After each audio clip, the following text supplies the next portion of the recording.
La República Romana, de Isaac Asimov. Colección Historia Universal Asimov. Capítulo 5. Aníbal. De España a Italia. Quienquiera que considerase el siglo y medio de constantes victorias de Roma sobre los samnitas, los galos, los griegos y los cartagineses, y su expansión desde ser una pequeña mancha en el centro de Italia hasta el dominio de toda la península y de los mares que la rodean, jamás habría adivinado que estaba al borde del desastre. Sin embargo, lo estaba, pues tenía un implacable enemigo, un solo hombre, el general cartaginés Amílcar Barca. Amílcar tenía clara conciencia de que había superado a los romanos allí donde se había enfrentado con ellos, en Sicilia y en Italia. Si su nación había sido derrotada, fue solamente porque él había nacido demasiado tarde y había alcanzado la edad suficiente para combatir solo después de perdida la guerra. Él no había sido derrotado y sentía una profunda amargura por la victoria romana. Tampoco podía decirse filosóficamente a sí mismo que la guerra era la guerra, que Roma estaría satisfecha con sus conquistas y que Cartago debía olvidar el pasado y comenzar de nuevo en paz. Podía haber llegado a pensar de este modo si solo se hubiese tratado de la pérdida de Sicilia. Los romanos habían tomado la isla después de una pareja lucha de muchos años y les había costado mucha sangre. Pero la extorsión por Roma de Cerdeña y Córcega, en un momento en que Cartago era impotente, debe de haberle parecido a Amílcar un acto de implacable intimidación. Amílcar llegó a la conclusión de que, después de eso, no cabía esperar un trato amable de Roma. Cartago debía esperar ser lentamente aplastada por un enemigo implacable y sin piedad. Cartago debía prepararse para combatir nuevamente con el enemigo romano, y para esto era necesario fortalecer a Cartago. Debía compensar en otra parte lo que había perdido en Sicilia. Por ello, en el año 236 a.C., Amílcar persuadió al gobierno cartaginés a que lo pusiera al frente de una expedición que conduciría a España. Cartago ya tenía puestos avanzados en la costa española, y el propósito de Amílcar era ampliar esos puestos y extender la influencia cartaginesa al interior. Allí, en los años siguientes, mientras Roma se hallaba ocupada con Iliria, Amílcar construyó un nuevo imperio para Cartago. Según la tradición, fundó la ciudad de Barsino, nombre derivado del suyo, la actual Barcelona.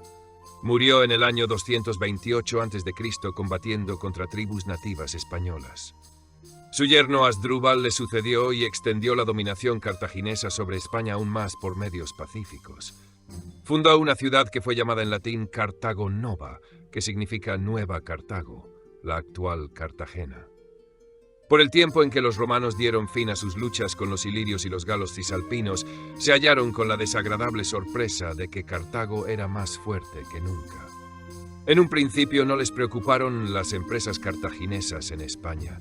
Pensaron que era una buena estrategia mantener las energías cartaginesas ocupadas en lugares tan lejanos de Roma, pero no habían contado con que los cartagineses obtendrían tanto éxito. Por ello, tomaron medidas para limitarlo. Roma obligó a Asdrúbal a admitir que el poder cartaginés quedaría limitado al sur del río Ebro.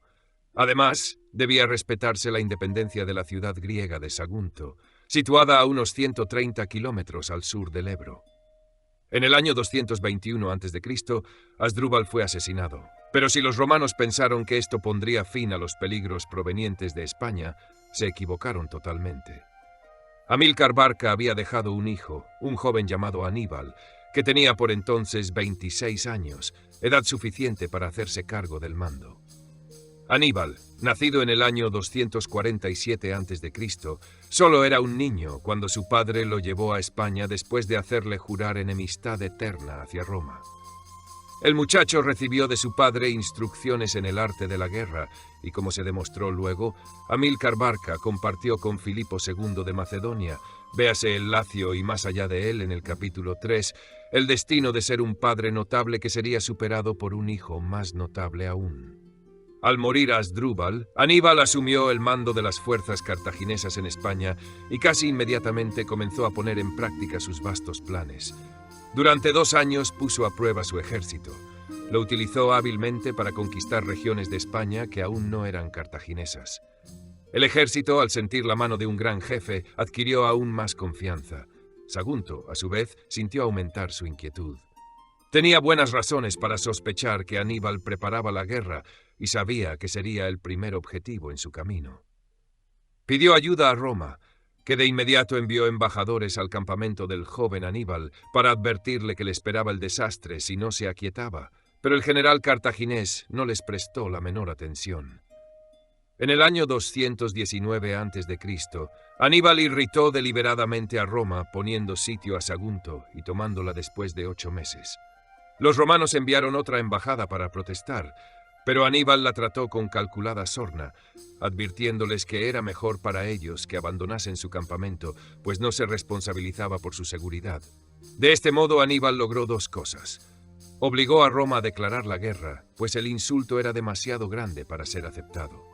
Segundo, obligó a Cartago a apoyarlo pese a que los príncipes mercaderes que la gobernaban temían la guerra y odiaban a la brillante y demasiado independiente familia de Amílcar Barca. Las coléricas exigencias de Roma eran tan extremadas que Cartago tuvo que aceptar la guerra antes que la rendición. Así comenzó la Segunda Guerra Púnica. En el año 218 a.C., Aníbal, con un ejército de 92.000 hombres y algunos elefantes, cruzó el río Ebro, el límite septentrional del dominio cartaginés en España, y avanzó hacia el norte. En su marcha tuvo que combatir con las tribus nativas, pero no tenía prisa. No quería que los romanos adivinasen sus planes. No los adivinaron. Roma supuso que combatiría a los cartagineses allende los mares, en África y en España, y por tanto envió tropas a ambos lugares.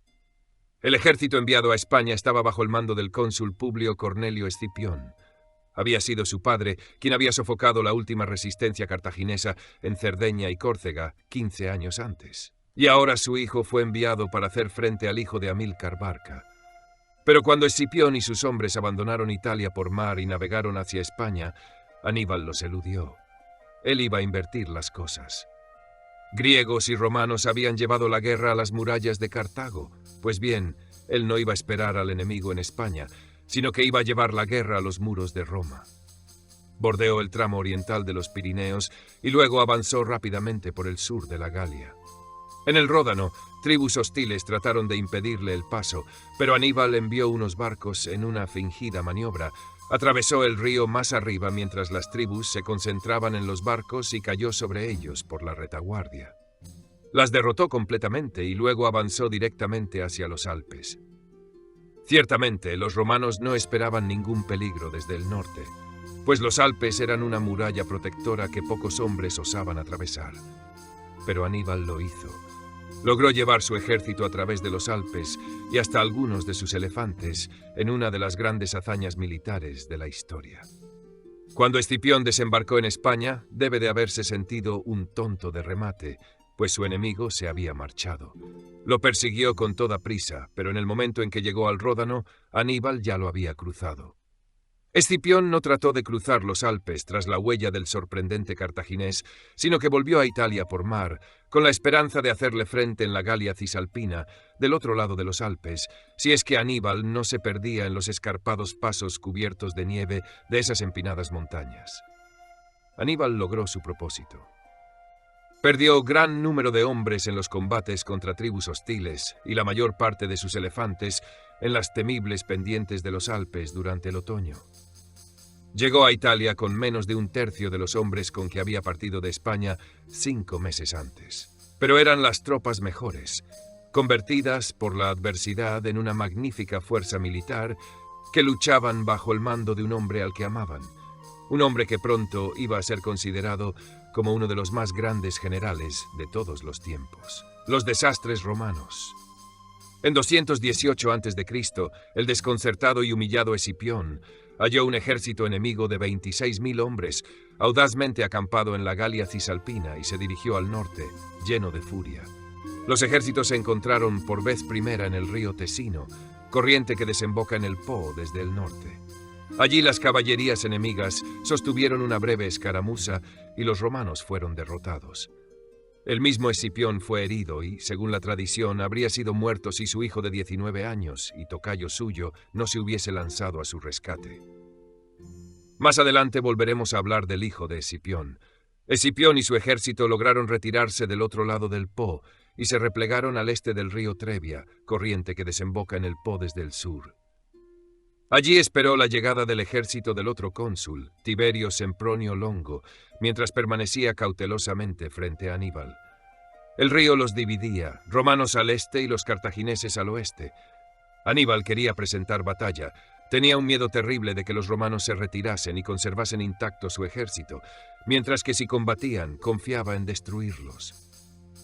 Por ello, cuando llegó el ejército de Sempronio, Aníbal no movió un dedo para impedir que unieran sus fuerzas. Unidos, tal vez se sintieran suficientemente fuertes como para combatir. Escipión ya conocía lo suficiente a Aníbal y era favorable a la retirada, pese a los refuerzos recibidos.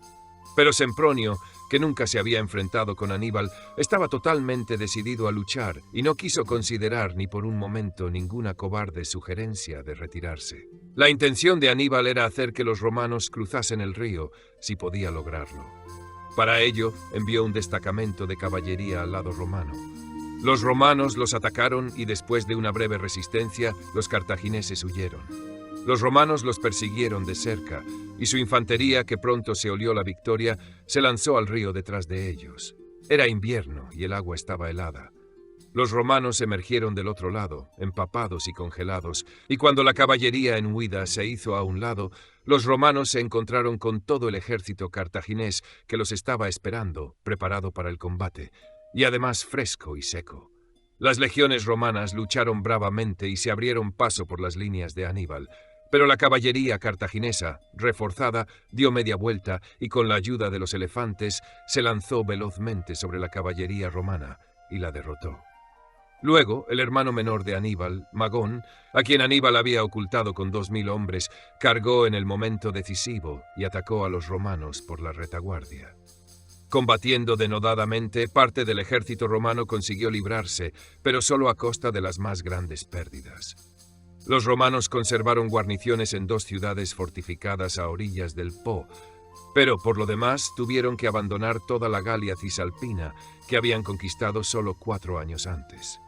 Los galos estaban encantados de este cambio de la fortuna y rápidamente se unieron a Aníbal. De este modo pudo compensar con creces las pérdidas que había sufrido al abrirse camino hacia Italia.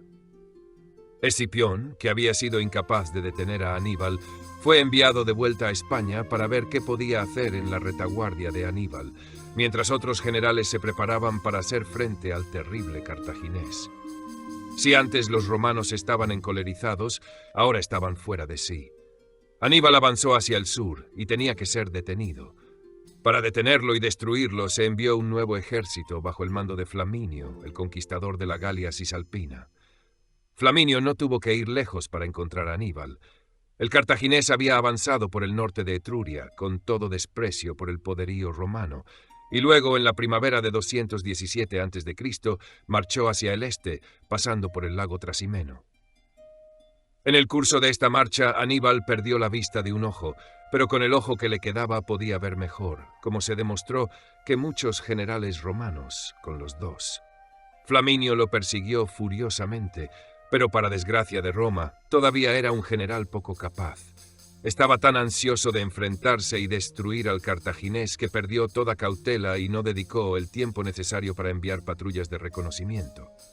Quizá Aníbal sabía bastante de Flaminio como para contar con esto.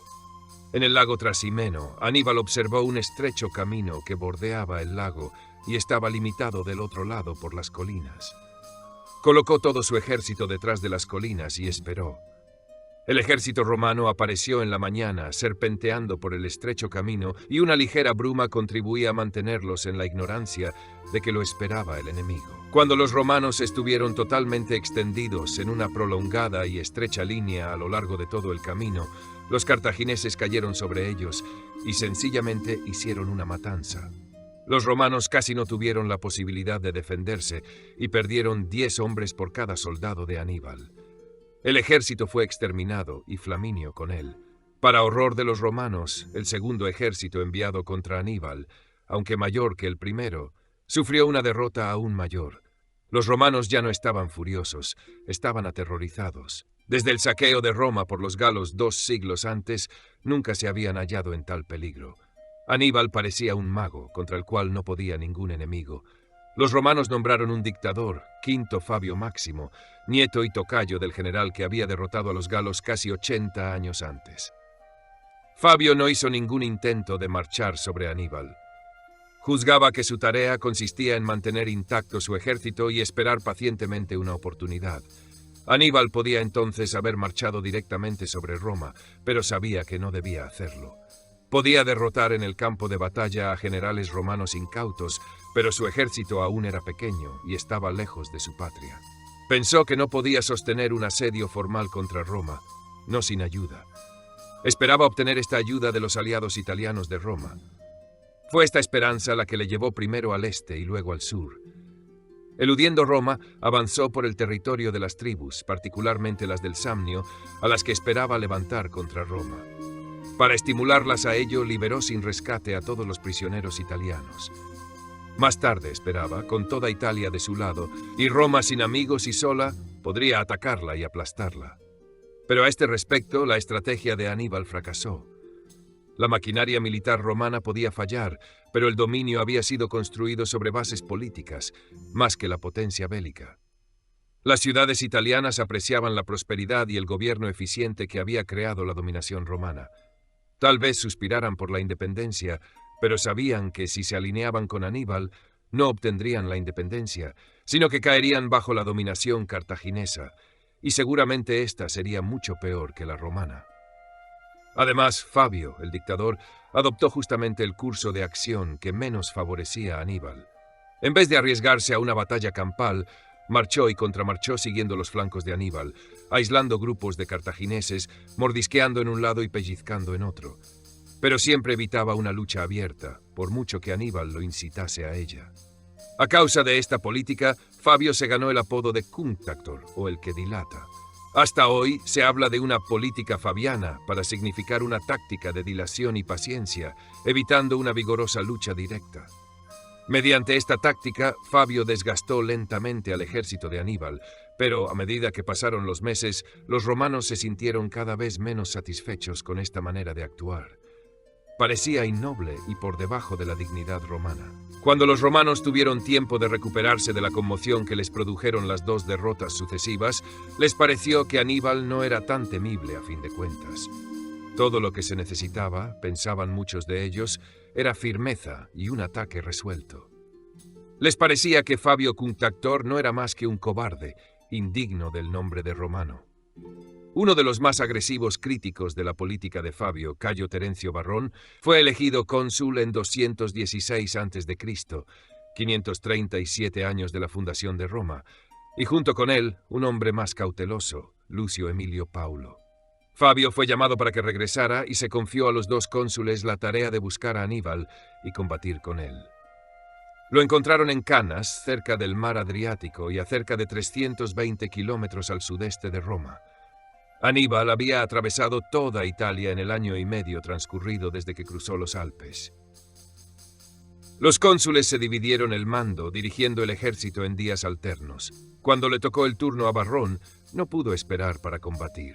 Tenía un ejército mayor que el de Sempronio y el de Flaminio, y superaba a Aníbal casi en 2-1, 86.000 contra 50.000.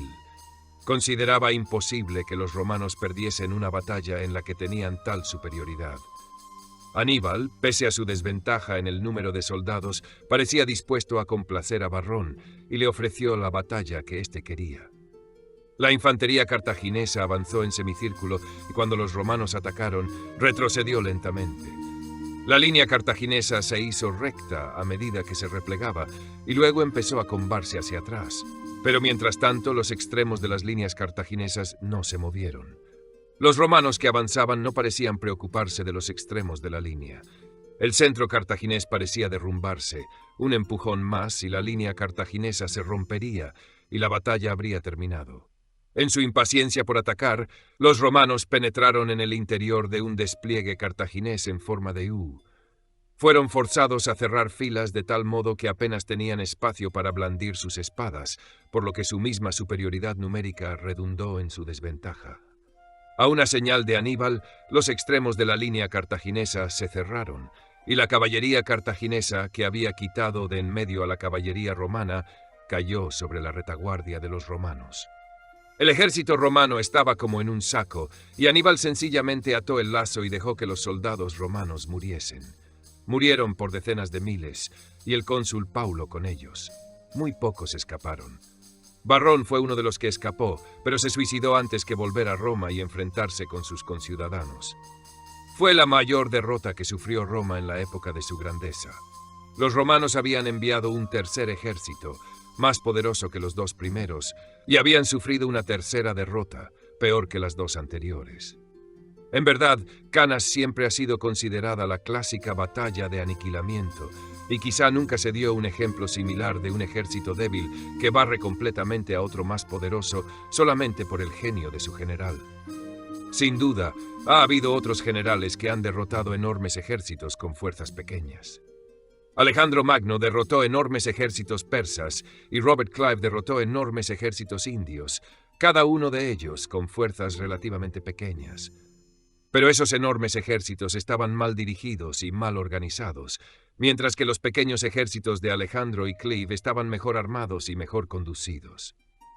Pero Aníbal luchaba contra el mejor ejército del mundo, pues los romanos fueron invencibles durante siglos antes de Aníbal y fueron invencibles durante siglos después de él. Por eso, hay muchos que consideran a Aníbal como el más grande general que haya existido. Cambio de marea. La batalla de Canas puso a Roma al borde del desastre. Los contemporáneos, al observar estos sucesos y ver a los romanos sufrir 3 gigantescas derrotas, pensaron que estaban presenciando el derrumbe de la advenediza Roma. Algunos de los aliados italianos, juzgando que Roma estaba acabada, pensaron que sería mejor unirse a Aníbal y estar del lado vencedor antes de que fuese demasiado tarde.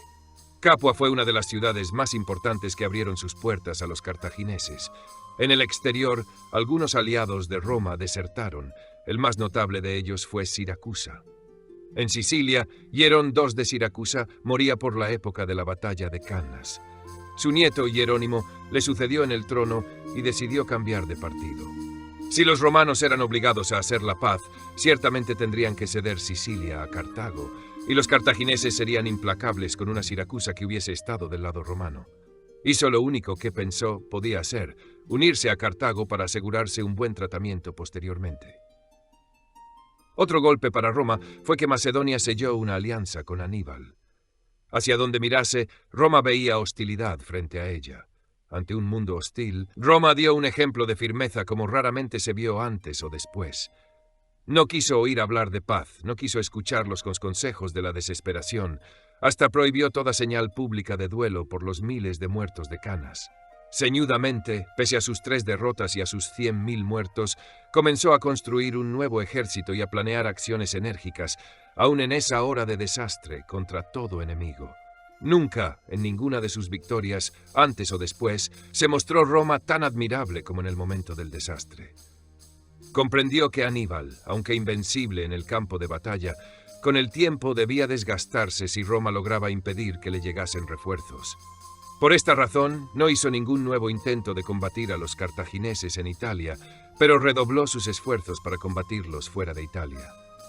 En España, los ejércitos romanos lucharon bajo 2 Escipiones, el general que había sido derrotado en el río Tesino, véase de España a Italia en este mismo capítulo, y su hermano. No tuvieron mucho éxito en la lucha, pero esta fue útil, pues el hermano de Aníbal, Asdrúbal, que tenía el mando en España, estaba demasiado ajetreado para enviar refuerzos cartagineses a Italia. En 212 a.C., ambos Escipiones murieron en batalla, pero el hijo y tocayo del general, el joven que había salvado a su padre en el Tesino, asumió el mando de las tropas. Demostró ser un dinámico general y mantuvo en jaque a Asdrúbal durante varios años más. Mientras tanto, la flota romana del Adriático cuidó de que Aníbal no recibiera refuerzos de Macedonia. En verdad, uno de los grandes defectos de la estrategia de Aníbal fue que éste no comprendió la importancia de destruir el control romano del Mediterráneo. Era extraño que un cartaginés fuese tan espléndido en tierra y tan insensible frente al mar.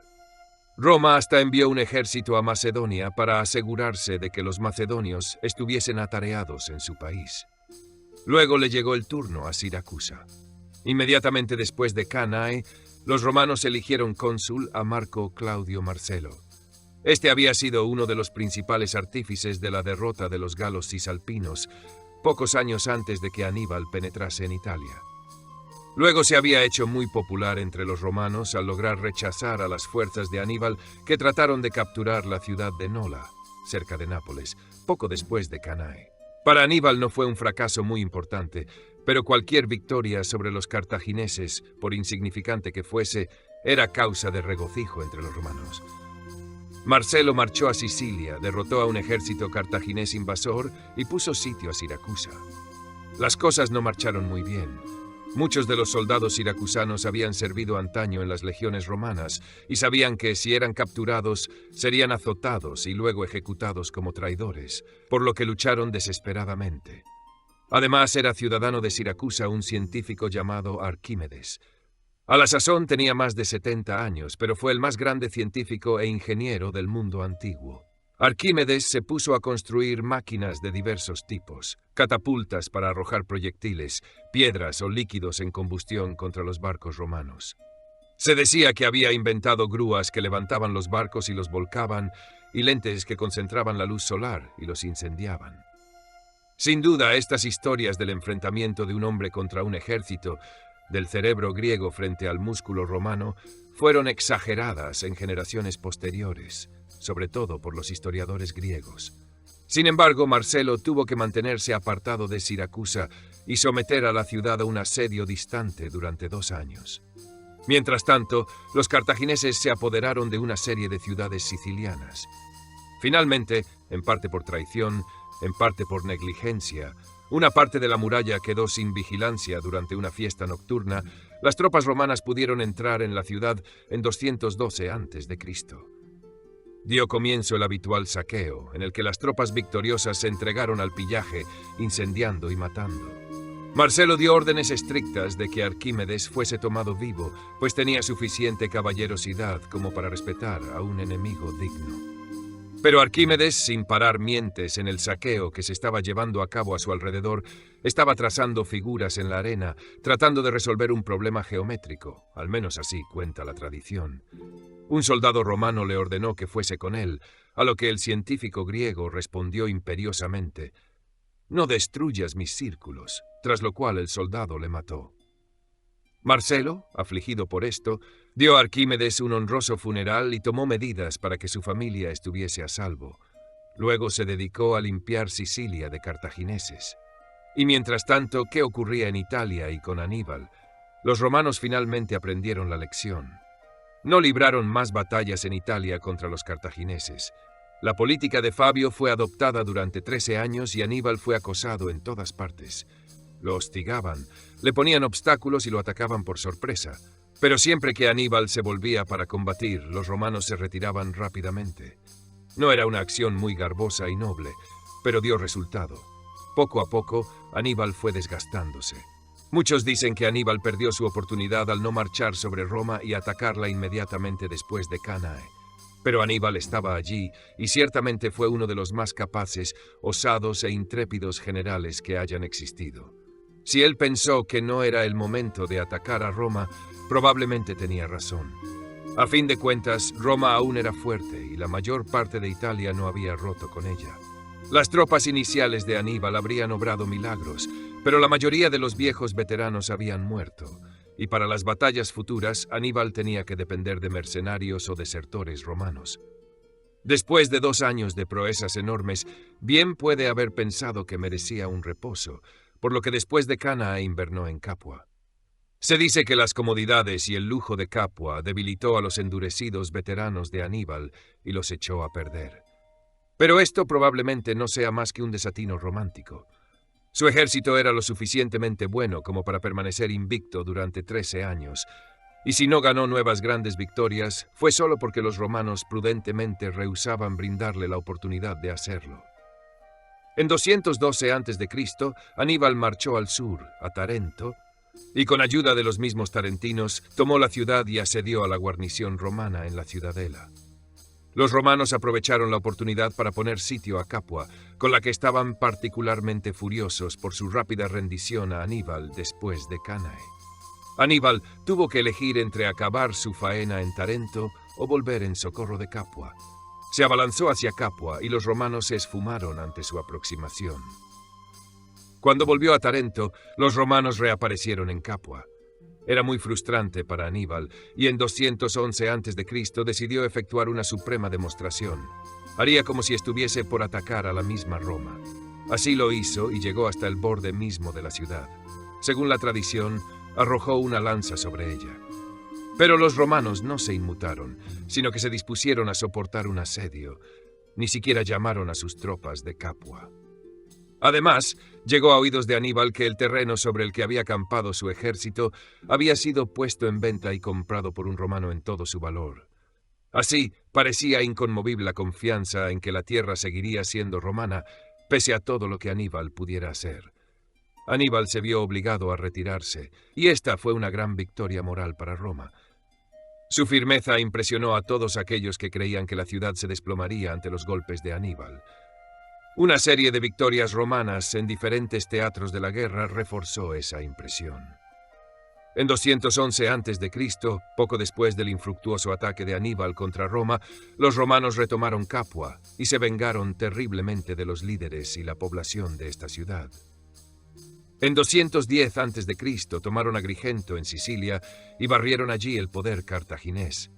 En 209 a.C., el joven Escipión se adueñó de Nueva Cartago en España, mientras el viejo Fabio recuperaba Tarento. Entre Roma y la victoria completa, solo se interponía el mismo Aníbal. Aún estaba en Italia, aún invicto, aún peligroso. Pese a todas sus victorias, los romanos no osaban atacarlo, ni siquiera entonces. Mas para que Aníbal pudiese hacer algo, tenía que recibir refuerzos. No pudo obtenerlos de Cartago, nunca los recibió de ella.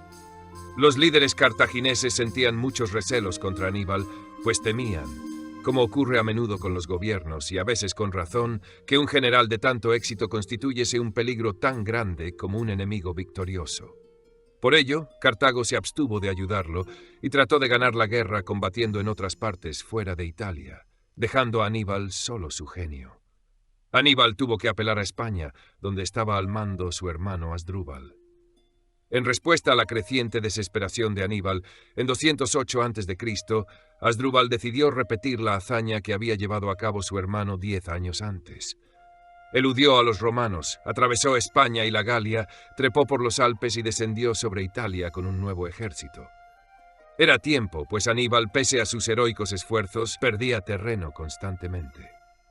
Casi el único suceso favorable a los cartagineses en 208 a.C.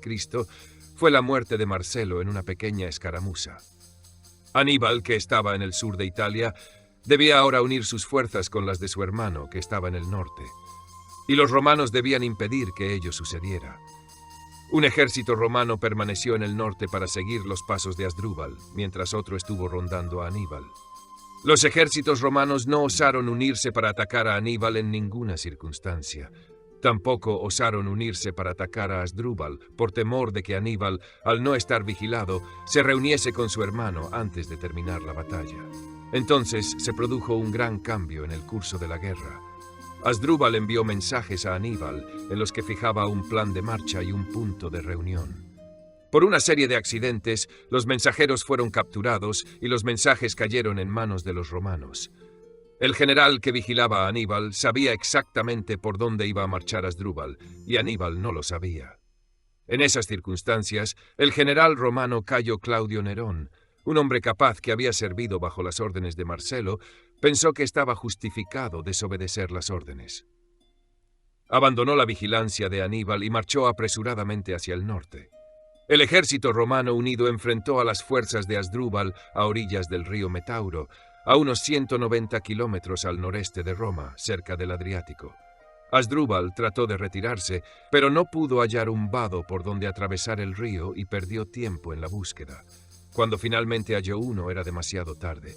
Los romanos cayeron sobre él y tuvo que luchar.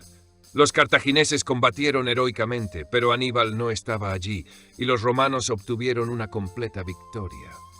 Asdrúbal murió junto con su ejército, y la noticia de esto le llegó a Aníbal de horrible manera. Los romanos hallaron el cadáver de Asdrúbal, le cortaron la cabeza, la llevaron al sur, a donde estaba el ejército de Aníbal, y la arrojaron al campamento de éste. Al contemplar con profundo dolor el rostro de su leal hermano, Aníbal comprendió que la guerra estaba perdida. No iba a recibir refuerzos, y los romanos no cejarían hasta que él mismo tendría que ceder. Pero no tenía intención de ceder sin una derrota en una batalla campal. Se retiró a Brutium, la punta de la bota italiana, donde estuvo acorralado 4 años más. Pero ni siquiera entonces los romanos osaron atacarlo directamente. Victoria en África. Sin embargo, en Roma estaban surgiendo nuevos hombres. El principal de ellos era el joven Publio Cornelio Escipión, quien había sucedido a su padre y tocayo como jefe de las fuerzas romanas en España en 210 a.C. Escipión, que había estado en el desastre de Canas y había sido uno de los pocos que sobrevivieron, afortunadamente para Roma, siguió en España una ilustrada política de conciliación, logrando ganar a las tribus nativas para la causa de Roma. No pudo impedir que Asdrúbal llevase a Italia a su desafortunado ejército, pero esto hizo que fuera mucho más fácil combatir a las fuerzas cartaginesas que quedaron en España. En 206 a.C., los cartagineses enviaron refuerzos a España y se reunió un gran ejército para aplastar a Escipión. Los ejércitos enemigos se encontraron en Hipa, en el sudoeste de España, a unos 100 kilómetros al norte de la actual Sevilla. En este caso, los romanos eran superados numéricamente, pero también eran ellos quienes tenían el general más capaz. Durante varios días, los ejércitos estuvieron frente a frente sin combatir, vigilándose atentamente uno al otro, esperando al parecer un momento favorable en que uno u otro pudiese atacar ferozmente. Todo el proceso parecía volverse automático, como una danza repetida, y ambos ejércitos eran sacados de sus campamentos y llevados a campo abierto a una hora avanzada de la mañana. Pero un día, en lugar de salir tarde por la mañana, con las legiones en el centro y los aliados españoles en las alas, Escipión atacó al alba con los aliados en el centro y las legiones en las alas. Los sorprendidos cartagineses aún no habían desayunado. Las mejores tropas enfrentaron a los españoles, que solamente se mantuvieron firmes luchando mínimamente. Los romanos en las alas barrieron a los contingentes débiles que tenían delante y rodearon y destruyeron al ejército cartaginés. La batalla de Hipa tuvo 2 importantes resultados. Primero, Cartago tuvo que evacuar España, perdiendo el imperio que Amílcar Barca había empezado a construir 20 años antes. Segundo, los romanos descubrieron que por fin tenían un general suficientemente bueno como para luchar con Aníbal con una razonable probabilidad, al menos, de ganar. Ahora fueron los aliados de Cartago los que empezaron a desertar. Uno de ellos era Masinisa, rey de Numidia, un reino situado al oeste de Cartago que ocupaba el territorio de la moderna Argelia. Escipión llegó a un acuerdo secreto con Masinisa, quien desde ese momento fue un leal aliado romano. Escipión volvió a Italia en 205 a.C. y fue el niño mimado de Roma. Solo tenía 32 años, por lo que era demasiado joven para ocupar el consulado, pero fue elegido cónsul de todos modos. Aníbal estaba aún en Brutium, aún peligroso, siempre peligroso. Pero Escipión pensó que no era necesario combatir con Aníbal. ¿Por qué no hacer como habían hecho antes Agatocles y Régulo? ¿Por qué no llevar la guerra a África una vez más y atacar a la misma Cartago? A esto se opusieron los generales más viejos, particularmente Fabio, en parte porque pensaban que era peligroso. A fin de cuentas, ni Agatocles ni Régulo habían logrado realmente derrotar a Cartago. Y en parte porque estaban celosos del joven. Pero Escipión era demasiado popular para que triunfase la oposición a él. Cuando el Senado se negó a asignarle un ejército, los voluntarios acudieron a él por miles, y en 204 a.C. zarpó hacia África. Allí Masinisa se le unió abiertamente, y la caballería númida, que había sido un componente importante del ejército de Aníbal en Italia, ahora se convirtió en el terror de Cartago. Las victorias de Escipión rápidamente llevaron a Cartago al borde de la desesperación. En su angustia, los cartagineses llamaron a Aníbal, pero luego decidieron que podían esperar a que él llegase. Convinieron una tregua con Escipión y aceptaron términos de paz. Pero antes de que se ratificasen formalmente los términos de la paz, llegó el fiel Aníbal con su ejército y Cartago rompió la tregua. Ahora estaban frente a frente Escipión y Aníbal. La batalla final de la mayor guerra de los tiempos antiguos se libró en Sama, ciudad situada a unos 160 kilómetros al sudoeste de Cartago, el 19 de octubre de 202 a.C., 551 AUC. Aníbal conservaba toda su vieja maestría, pero Escipión era un general casi tan bueno como él y tenía un ejército mejor. La mayoría de los hombres de Aníbal eran italianos y mercenarios cartagineses, en los que no se podía confiar hasta el fin. Aníbal tenía 80 elefantes, más de los que tuvo en cualquier batalla anterior, pero fueron peores que inútiles para él. Inició la batalla con una carga de elefantes, pero los romanos hicieron sonar sus trompetas, que inmediatamente los asustaron y retrocedieron sobre la caballería de Aníbal, sumiéndola en la confusión. Los jinetes de Masinisa cargaron de inmediato y completaron la destrucción de la caballería cartaginesa. Los elefantes restantes pasaron por los espacios entre los manípulos romanos que se habían dejado libres deliberadamente para ellos. Los elefantes prefirieron pasar por estos antes que enfrentarse con las lanzas de los legionarios. Los elefantes son muy inteligentes. Luego les tocó el turno de avanzar a los romanos, y Escipión guió su avance con precisión, lanzando líneas sucesivas de tropas en los intervalos adecuados para ser más efectivas. Las líneas delanteras de los cartagineses huyeron y solo permaneció la última línea, compuesta por avezados veteranos de las campañas italianas de Aníbal. Estos lucharon como siempre, y la batalla fue verdaderamente homérica. Pero Escipión se retiró deliberadamente para dar a los jinetes de Masinisa la oportunidad de volver y atacar por la retaguardia, como los jinetes cartagineses habían hecho antaño con los romanos en Trebia y Canas. Esta táctica dio resultado y el admirable ejército de Aníbal fue destrozado. En toda su vida, Aníbal solo perdió una batalla campal, pero esta fue la batalla de Sama, la cual anuló todas sus victorias anteriores. Fue el fin. Cartago tuvo que rendirse incondicionalmente. La Segunda Guerra Púnica había terminado y pese a Aníbal y pese a Canas, fue Roma la que obtuvo una completa victoria. Por el Tratado de Paz firmado en 201 a.C., el poder cartaginés quedaba destruido para siempre. Cartago no fue barrida completamente, como hubieran deseado algunos vengativos romanos, porque Escipión se opuso a una paz demasiado cruel, aunque lo fue bastante. El territorio de Cartago fue limitado a sus dominios africanos, la parte norte de la actual Túnez, y en particular debía ceder España. También tenía que entregar su flota y sus elefantes. Tuvo que pagar una gran indemnización durante un periodo de 50 años y no podía hacer la guerra, ni siquiera en África, sin el consentimiento de Roma. Además, Masinisa, como recompensa por su ayuda, fue afirmado como rey de una Numidia engrandecida, independiente de Cartago y aliada de Roma. Era evidente, además, que Masinisa tenía libertad para perjudicar a Cartago y aprovecharse de ella en la forma que quisiese, pues ésta no podía defenderse sin permiso romano, y Roma siempre estaba de parte de Masinisa.